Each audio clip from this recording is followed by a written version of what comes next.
बिस्मिल्लाहिर्रहमानिर्रहीम, अस्सलाम वालेकुम। मैं हूं मोहम्मद जुनैद हलीम। नाज़रीन, उम्मीद है आप सब खैरियत से होंगे। नाज़रीन, पाक फ़िज़ाया की धूम पूरी दुनिया के अंदर जारी है। ज़बरदस्त अपने मुजाहरे के बाद जो कि उसने मई में दिखाया था, पूरी दुनिया ने देखा और पूरी दुनिया मोतरफ़ है। एक के बाद एक मुल्क पाकिस्तान की फ़िज़ाया से सीखना चाहता है। वो सलाहियतें जिसकी बिना पर कम ख़र्च और बालानशी के मज़दाक जिस तरह से पाकिस्तान ने कम वसाइल के साथ अपने से कई गुना बड़ी फ़ोर्स को धूल चटाई थी, अब एक और मुल्क है जो कि पाकिस्तान से सीखना चाहता है, पाकिस्तान की फ़िज़ाया से तरबियत हासिल करना चाहता है और पाकिस्तान के JF-17 थंडर की ख़रीदारी में भी दिलचस्पी उसने जाहिर की है। ये कौन सा मुल्क है आपको कुछ ही देर में बताते हैं। साथ में आपको बताएंगे कि विक्ट्री परेड की इस वक्त धूम है और वो धूम इस वजह से है कि वो सारे दोस्त ममालिक जो चाइना के साथ कंधे से कंधा मिला के खड़े हैं, वो मगरबी दुनिया उनकी टेक्नोलॉजी और उनकी अस्करी सलाहियतों के लिए एक बहुत बड़ा सवालिया निशान साबित होगा, क्योंकि जो सरप्राइजेस हैं उसकी एक लंबी फहरिस्त है। कुछ फ़िज़ाई मुजाहरा भी सामने आया है, कुछ बहुत बड़े सरप्राइजेस सामने लेकर आ रहा है। कौन कौन इसमें शरीक हो रहा है ये तो हम पहले आपको बता चुके हैं, लेकिन इस मौके के ऊपर मुनाफ़क़त के बीज बोने के लिए मोदी साहब पहुंचे हैं जापान। यानी कि एक तरफ SCO समिट में पांव पड़ेंगे जाके शी जिनपिंग के, चाइनीज़ प्रेसिडेंट के, लेकिन साथ में डबल गेम से ये बाज नहीं आते, पीठ में छुरा घोंपने से ये बाज नहीं आते। वो जापान जो कि बायकॉट करने का मशवरा दे रहा है विक्ट्री परेड को, क्योंकि बुनियादी तौर पर दूसरी जंग अज़ीम में जापान के हथियार डालने को ही सेलिब्रेट करने जा रहा है चाइना, और 80 साल मुकम्मल होने पर एक शानदार परेड का इनेकाद किया गया है, जिसके लिए आए रोज आप देखते हैं कि रिहर्सल की फुटेजेस सामने आ रही हैं, जिसमें नए नए सरप्राइजेस सामने होंगे, जिसमें ड्रोन्स हैं, जिसमें मिसाइल्स हैं, जिसमें फाइटर जेट्स हैं, जिसमें और भी बहुत कुछ है देखने वाला, जिसकी मगरबी दुनिया शिद्दत से मुंतज़िर है, जिसमें शी जिनपिंग होंगे, जिसमें इसके अलावा वज़ीर आज़म शहबाज शरीफ होंगे, जिसमें सदर पुतिन होंगे, जिसमें किम जोंग उन होंगे। तो ये सारे वो दोस्त ममालिक हैं जो कि मगरबी दुनिया को ललकारेंगे, उनकी टेक्नोलॉजी को, उनकी सलाहियतों को, उनकी अस्करी कुव्वत को ललकारेंगे। इसका एक बहुत ही ज़बरदस्त मुजाहरा होने में अब चंद दिन ही बाकी हैं। लेकिन नरेंद्र मोदी क्या करने जा रहे हैं वो भी आपको कुछ ही देर में बताते हैं।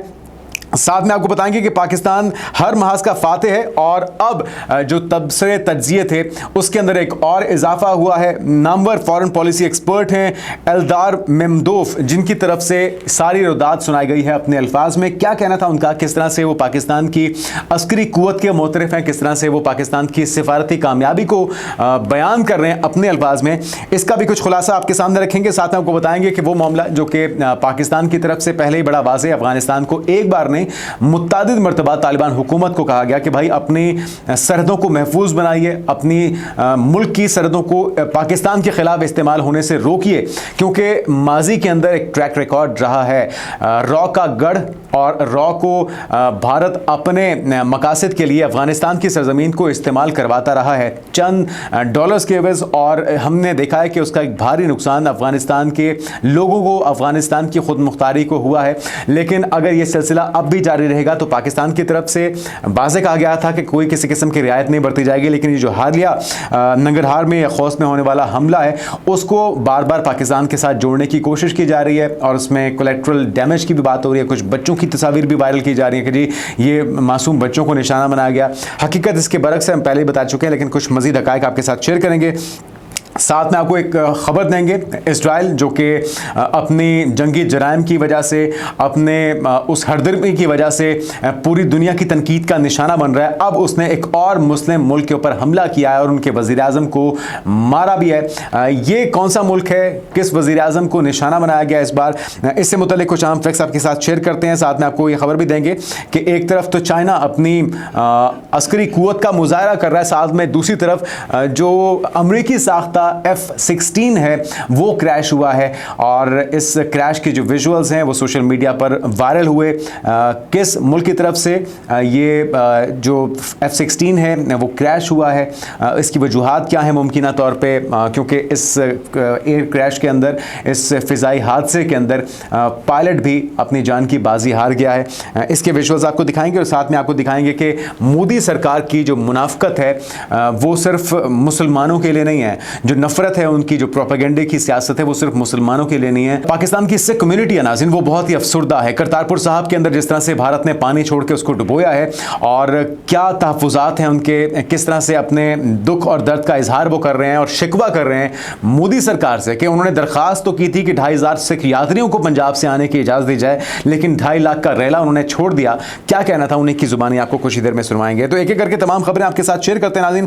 पहली जो खबर है वो ये है कि हाल ही में अफ्रीकी मुल्क एथियोपिया के एयर चीफ लेफ्टिनेंट जनरल यल्मा मरदासा ने पाकिस्तान एयरफोर्स हेडक्वार्टर्स का दौरा किया, जहां पे उनकी मुलाकात air chief marshal Zaheer Babar Sidhu से हुई और साथ में बताया गया है कि एयर चीफ ने मुश्तरका तरबियती इक़दाम से शराकतदारी मज़ीद बढ़ाने के अज़्म का इज़हार किया और पाक फ़िज़ाया एथियोपियन एयरफोर्स को पेशा वाराना अहदाफ के हुसूल में भरपूर ताउन फराहम करेगी, ये यकीन दहानी भी करवाई गई है। साथ में मौजूदा सलाहियत के लिहाज से देखा जाए तो एथियोपिया के एयरफोर्स निस्बतन छोटी है और उनके पास अभी तक जो एहलकार हैं उनकी तादाद 5000 है। फाइटर जेट्स की अगर बात की जाए तो सिर्फ और सिर्फ 8 SU-30 तैयारे इनके पास मौजूद हैं। बाकी मानदा जेट्स SU-27 मगर वो ज़्यादातर सिर्फ ट्रेनिंग के लिए इस्तेमाल किए जाते हैं। तो अब वो रूस और इनके पुर्जे और मिसाइल भी बर वक्त डिलीवर नहीं हो सके, जिसकी वजह से अब वो चाह रहे हैं कि पाकिस्तान से उनकी जो एक्सपर्टीज़ है उससे इस्तिफादा किया जाए। एथियोपिया ने पाकिस्तान को इसलिए अप्रोच किया कि एक तरफ तो पाकिस्तानी फिजाया उसके एहलकारों और पायलट्स को एडवांस ट्रेनिंग दे सके और दूसरा एथियोपियन एयरफोर्स के फाइटर फ्लीट को मॉडर्न बनाने के लिए जदीद तरीन JF-17 थंडर फरोख करने पर राजी हो जाए। तो एथियोपिया नहीं, नाइजीरिया भी पाकिस्तान से JF-17 थंडर तैयारे जो है पहले खरीद चुका है। ब्लॉक 2 वो अब इस्तेमाल कर रहे हैं, चला रहे हैं, जबकि ब्लॉक 3 लेने का इरादा रखते हैं। तो अब एथियोपिया ने भी पाक फिजाया से ट्रेनिंग और JF-17 थंडर ब्लॉक 3 खरीदने का वाज़े इरादा जाहिर किया है। तो पाकिस्तान की तरफ से जो भी मुल्क हो, कोई छोटा हो या बड़ा हो, अफ्रीकी हो या एशियाई हो या गल्फ कंट्रीज़ हो, पाकिस्तान की तरफ से किसी को भी जवाब नहीं दिया गया, इनकार नहीं किया गया, क्योंकि पाकिस्तान अपने दोस्तों को या अपने ऐसे ममालिक जो कि पाकिस्तान से कुछ सीखना चाहते हैं खुले दिल के साथ उनकी मदद करने के लिए हमेशा तैयार रहता है। तो पाकिस्तान की तरफ से इस जो डिमांड है या प्रपोजल है उसको खुले दिल से वेलकम कहा गया है। आगे बढ़ते नाज़रीन और अगली खबर है चीनी फौजी परेड की, जिसके लिए पूरी दुनिया की नज़रें इस वक्त चाइना की विक्ट्री परेड के ऊपर जड़ी हुई हैं। जापान ये दुनिया से या दुनिया के जो सरबराहान मुमलिकत हैं उनसे ये पहले ही दरख्वास्त कर चुका है कि जी आपको इस परेड का बायकॉट करना चाहिए। नरेंद्र मोदी को तो सिरे से इन्वाइट नहीं किया गया। वैसे वो SCO समिट के लिए पहुंच रहे हैं एक दिन के बाद, लेकिन उससे पहले मुनाफकत का आलम देखिए और जो हमेशा से वो करते आए हैं।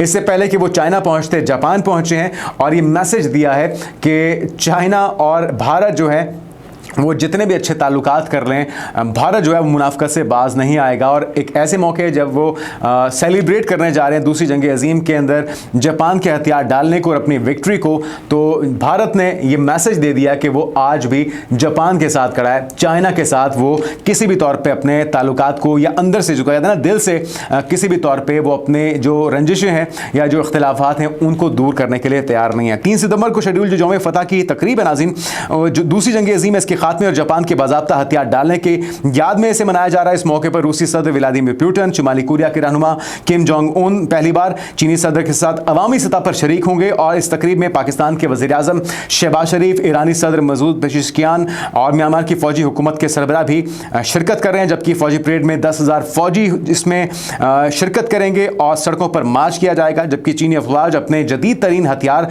दुनिया के सामने पेश करेगी, जिनमें कई ऐसे मिसाइल, जहाज़ और ड्रोन शामिल हैं जो आज तक मगरिब ने नहीं देखे थे। तो मगरबी दुनिया के लिए इसमें बहुत से सरप्राइजेज हैं, जिसकी वजह से इस वक्त एक तशवीश पाई जाती है, तशस्सुस पाया जाता है कि क्या करने जा रहा है चाइना इस बार। क्योंकि हाल ही में जो पाकिस्तान की तरफ से चाइनीज़ टेक्नोलॉजी या चाइनीज़ तैयारे थे, J-10C हो या पाकिस्तान और चाइना के इश्तराक से बनाई हुई टेक्नोलॉजी हो, चाहे वो साइबर वॉरफेयर की दुनिया में हो या ड्रोन्स के मैदान में हो या फाइटर जेट्स के मैदान में हो, पाकिस्तान ने साबित किया है कि चाइना और पाकिस्तान मुश्तरका तौर पे दुनिया की बड़े से बड़ी फौज या ताकत को भी ज़ेर करने की सलाहियत रखते हैं। तो परेड की रिहर्सल के दौरान हाल ही में ये जो विजुअल्स आप देख रहे हैं ये J-16 के, J-20 के और J-35 के हैं, जिसको चीनी फ़िज़ाओं में घनखरच के साथ फ़िज़ाओं को चीरते हुए देखा जा सकता है। और यौम फतह की जो तकरीब है, दुनिया के 26 ममालिक के सरबराहान इसमें शिरकत करेंगे, तहम मगरबी ममालिक का तकरीबन मुकम्मल बायकॉट इसमें नज़र आएगा। साथ ही जो सियासी माशी तज्ज़ियाकार हैं, इस ग्रुप को एक्सेस एक्सिस ऑफ अपहोल या अशोबे महवर का नाम दे रहे हैं, जिसमें शामिल कमोबेश तमाम ममालिक आलमी निज़ाम में मगरब की बालादस्ती को चैलेंज करने का इरादा रखते हैं।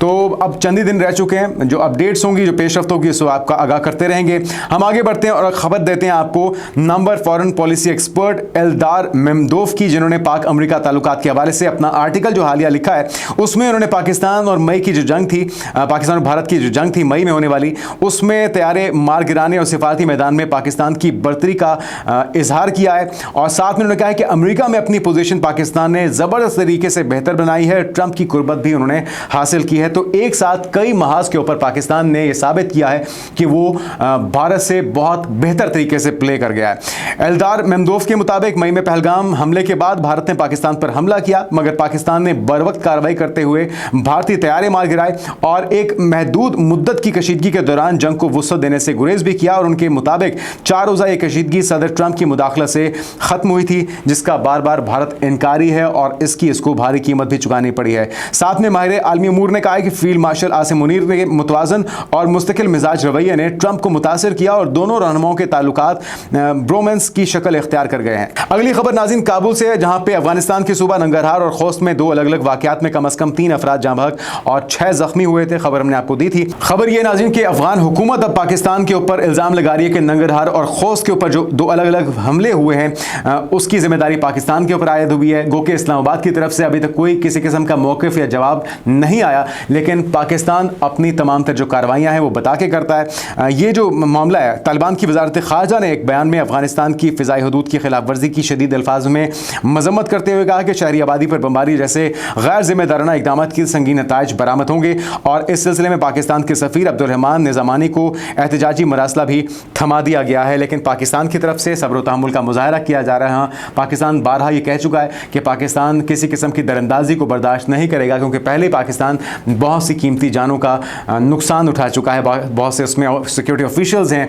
बहुत से सिविलियंस हैं, और इसके बाद अब कोई और जो कार्रवाई है, दरअंदाजी है, फितना उल खारिज हो, फितना उल हिंदुस्तान हो, पाकिस्तान इसको किसी भी तौर पे पाकिस्तान में दरअंदाजी की इजाज़त नहीं देगा। अगली खबर नाज़रीन इसराइल से जुड़ी है। इसराइल का एक और इस्लामी मुल्क पर हमला जिसमें वज़ीर आज़म को शहीद किया गया। वो खबर ये है कि इसराइली फ़ौज की जानिब से गज़ा के साथ यमन पर भी हमले जारी हैं और इसराइली जंगी तैयारों ने दारुल हुकूमत सना पर एक बार फिर से शदीद बमबारी कर दी है। और इसराइली फ़ौज ने ताज़ा हमलों में हौसियों के अहदाफ और हौसी अक्सरियती जमात अंसारुल्लाह के मुतादिद रहनुमाओं को भी निशाना बनाने का दावा किया है। जबकि गैर मुल्की मीडिया जो रिपोर्ट्स कर रही है सामने, वो ये है कि सना में दर्जनों इसराइली तैयारों ने सदारती कॉम्प्लेक्स के नज़दीक मिसाइल और ईंधन के गोदाम और पावर स्टेशन को निशाना बनाया। जबकि इसराइली हमले के नतीजे में हौसियों के अक्सरियती तंजीम अंसारुल्लाह से ताल्लुक़ रखने वाले वज़ीर आज़म अहमद गालिब इसमें जाँ बहक हो गए हैं। जबकि अहमद गालिब दारुल हुकूमत सना के जनूबी इलाके हुदा में अपने घर पर बमबारी से जाँ बहक हुए और हमले में उनके 3 साथी भी मारे गए हैं। तो 10 अगस्त को वज़ीर आज़म इन्हें मुकर्रर किया गया था और वो हौसियों के सुप्रीम सियासी काउंसिल के रुकन थे, जिन्हें इस ताज़ा कार्रवाई में निशाना बनाया गया है। अगली खबर है नाज़रीन, वो ये कि पोलैंड में आपने देखा कि एक फ़ाइटर जेट था F-16 जो कि तरबियती प्रवास के दरमियान क्रैश हुआ है और मौके पर ही उसके अंदर मौजूद जो पायलट था वो भी मारा गया है, जिसके विजुअल सोशल मीडिया के ऊपर वायरल हुए थे। सोशल मीडिया पर वायरल वीडियो में देखा जा सकता है कि तैयारे का पायलट लूप बनाने की कोशिश कर रहा था, मगर इससे बुलंदी का अंदाज़ा ना हो सका और तैयारा तेज़ी से ज़मीन की जाने बढ़ा और टकराने के बाद धमाके से टुकड़े टुकड़े हो गया। वहाँ पे मौजूद जो शायकीन थे उनकी तरफ से इसको फिल्म बंद किया गया, अक्स बंद किया गया, लेकिन 20 ममालिक के 150 तैयारों को इसमें हिस्सा लेना था। हादसे के सबब आज से पोलैंड में होने वाला एयर शो फाइनली मनसूख कर दिया गया है। आखिरी खबर है नाज़रीन, और वो है भारतीय हठधर्मी पर मबनी। क्या कहना है पाकिस्तान के पंजाब के इलाके में वज़ीर अक़लियती उमूर का, जो कि अपने दुख का इजहार कर रहे हैं, शिकवे का इजहार कर रहे हैं। रमेश सिंह अरोड़ा ने क्या कहा, पहले वो सुनिए। पंजाब के अंदर बसने वाला, भारतीय पंजाब के अंदर बसने वाला जो हमारा सिख भाई है, वो भी आज रो रहा है। वो भी ये कह रहा है कि जब YSL एक नहर है और दूसरी इंदिरा गांधी जो नहर है जो कि राजस्थान को शराब करती है और पंजाब का पानी काट के आपने राजस्थान के लिए 2 नहरें बनाई, आज भी उन 2 नहरों के अंदर पानी जिस तरह जाना चाहिए था नहीं गया। अब उस पानी को रोका गया। अगर तो ये पानी को आहिस्ता आहिस्ता जिस तरीके से आ रहा था डिस्चार्ज करते और पानी आगे निकलता जाता तो शायद इतना नुकसान नहीं करता। लेकिन जो भारत ने एकदम 2.5 लाख क्यूसेक के करीब पानी का रेला छोड़ा है, वो रेला जैसे ही एंटर हुआ पाकिस्तान के अंदर तो सबसे पहले तबाही मचाई है वो गुरुद्वारा करतारपुर साहब को उसने अटैक किया। कल करतारपुर साहब के अंदर 80 से लेकर 100 के करीब यात्री फंसे हुए थे। इसी वक्त field marshal general Asif Ali साहब का फोन आ गया, उन्होंने अपनी टीम को भेजा कि जाए फौजी जवान खड़े होकर हमारे जो सिख भाई इस वक्त मुसीबत में उनको बाहर निकालते हैं। हम तो बार बार उनको अपील कर रहे हैं कि मोदी साहब आप ये करतारपुर कॉरिडोर का जो रास्ता बंद किया है यात्री को आने दीजिए। वो पाकिस्तान आना चाहते हैं, अपनी मजहबी रसूमात अदा करना चाहते हैं, पाकिस्तान ने उनके लिए हमेशा दरवाजे खुले रखे हैं। लेकिन मोदी साहब रादर के 2500 सिख यात्रियों को भिजवाते हैं। मोदी साहब ने हमें 2.5 लाख क्यूसेक पानी दे दिया। तो नाज़रीन, ये है नरेंद्र मोदी की दोगली पॉलिसी। और वो कहते हैं कि हमने तो दरख्वास्त की थी कि 2500 सिख यात्रियों को वीज़ा दिया जाए, क्योंकि सिखों का मुकद्दस मकाम है। बाबा गुरु नानक की ज़िंदगी के आखिरी अयाम यहाँ पे गुजरे और इस वजह से सिख कम्युनिटी जो है बहुत कदर की और इज़्ज़त की निगाह से देखती है। दुनिया भर से जो सिख ज़ायरीन हैं वो पाकिस्तान में आते हैं। जिस खूबसूरती के साथ करतारपुर साहब को बनाया गया, जो इंतज़ामात हैं, जितने भी सिख यात्री हैं हमेशा पाकिस्तान के इक़दामात के इन काविशों के मोतरफ होते हैं और पाकिस्तान ने हमेशा उन्हें खुली बाहों के साथ, खुले दिल के साथ वेलकम किया है। और अच्छा, आपको याद होगा नाज़रीन कि जिस वक्त इमरान खान वज़ीर आज़म थे और इनॉग्रेशन हुई थी करतारपुर साहब की, तो सिख कम्युनिटी बहुत खुश थी और उसी तमाम तरह इंतज़ामात को हमेशा हर साल पहले से ज़्यादा बेहतर अंदाज में परफॉर्म किया जाता है। लेकिन बहुत ही दुख और तकलीफ़ की बात है कि इस वक्त तमाम करतारपुर का जो इलाका है वो तमाम का तमाम पानी में डूबा हुआ है और अपने दुख का शिकवे का इजहार कर रहे हैं कि मोदी सरकार की तरफ से जानबूझ के